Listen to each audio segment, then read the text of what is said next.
Hello everyone! So this is Edmond, Mindaros Channel, isang content creator at gumagawa ng mga tutorials katulad ng PC, laptop troubleshootings, mobile device troubleshootings at marami pang ibang klaseng tutorials na sinishare ko dito sa aking channel.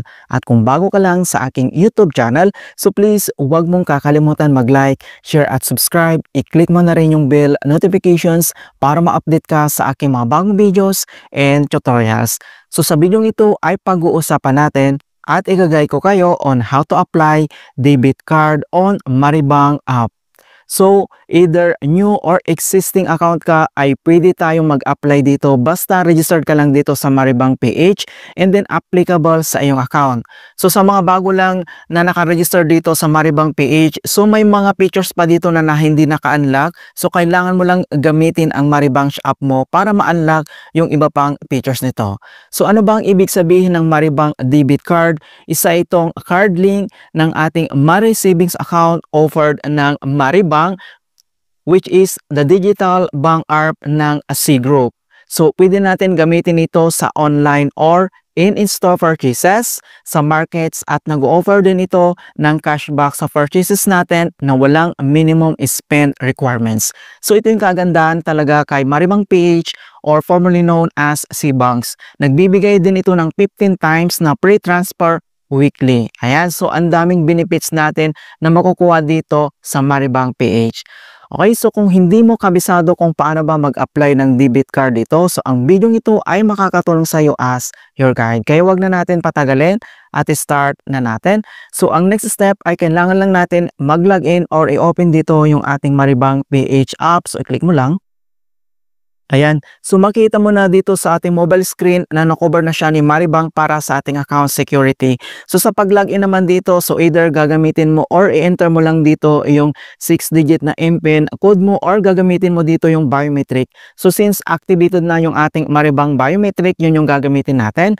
So scan your fingerprint, itap mo lang dito sa mobile screen ang registered na fingerprint mo para ma-open or ma-access kaagad natin yung ating account. So itap mo lang. Ayan, so ganun lang siya kabilis talaga kapag activated na yung biometric. So hindi mo na kailangan i-enter pa dito yung username, password, and PIN code. Basta naka-activate yan, pwede natin yan gamitin. Alright, so kung paano ba tayo mag-apply dito ng debit card?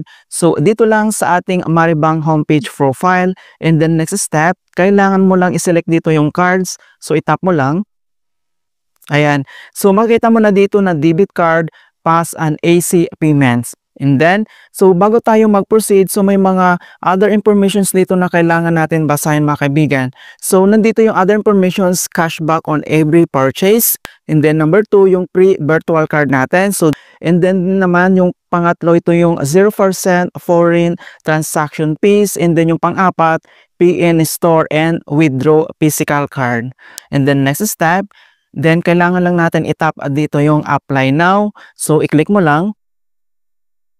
And then, dito naman sa baba ay magpapap itong confirmations notifications. So, name to be displayed. Ito yung pangalan natin. And then, tignan nyo naman mga kaibigan, free po siya. Wala po siyang bayad sa pag-activate. And then, itap mo lang dito yung confirm. And then, kailangan lang natin i-enter dito yung ating Maribang secure PIN. Once na-enter mo na dito yung 6-digit na secure PIN mo, ayan, so makikita mo na dito na application result. So, successfully created virtual card. Congratulations! Your virtual card is ready to use. Make sure that you found your Maribang account to enjoy secure payments and purchases online. So, kailangan malaman yung ating account. Ayan, so napakabilis lang talaga mag-apply dito, isang tap lang. So dito naman may option dito kung gusto mong mag-order dito ng physical card. So dito lang sa baba ay kailangan mo lang itap dito yung order physical card and then i-click mo lang. And then mag-pop up naman itong kanyang physical card benefits. So bago tayo mag-proceed ko, kailangan mo munang basahin yung kanyang benefits dito. So earn up to 3% cashback. So 0% foreign transaction fees and then free international ATM withdrawals. Ayan, so napakaganda talaga yung kanyang benefits dito. So mayroon naman ditong notifications or note mga kaibigan dito lang sa baba. So a fee of 99 pesos will be charged upfront. Use your card 5 times within 30 days of card activations to get it refunded. Ayan, so kailangan natin gamitin yung ating card 5 times sa loob ng isang buwan para makuha na natin yung refund dito. And then next step, kailangan mo lang itap dito yung apply now. Okay, so order physical card. So makita mo naman dito yung card details, yung pangalan natin, and then yung delivery details natin, automatic mga kaibigan, yung address natin na nilagay dito sa ating Maribang account, nandito na kaagad. And then, dito lang sa baba, kailangan mo lang itap dito yung next. Okay, so confirmations, yung name ng ating physical card, yung pangalan natin, yung delivery address natin, yung address natin na nilagay dito sa ating Maribang account. So, may bayad po siya ng 99 pesos. Makita niyo naman dito. And then P-Buy, Maribang account natin. Okay, so dapat may available na laman yung account mo para ma-activate natin or makapag-apply tayo dito. And then next, itap mo lang dito yung confirm.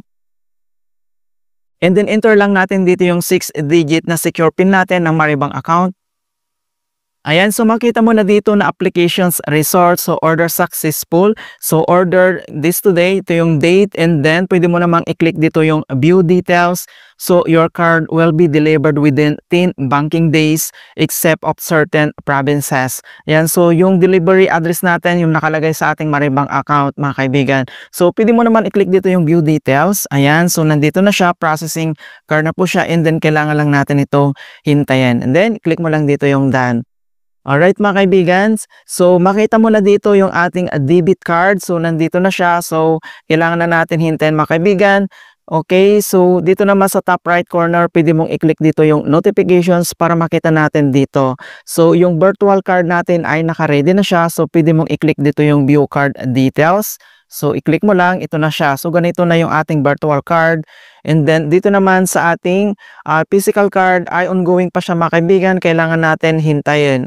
Alright, so pwede mo naman i-view dito yung order status niya, makita mo dito kung okay na po siya.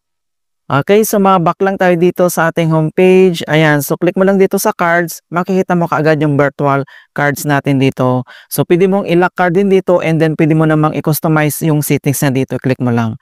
Alright, so ganoon lang po kasimple mga kaibigan kung paano tayo mag-apply ng debit card dito, and then paano tayo mag-apply ng physical card para i-deliver sa atin ito.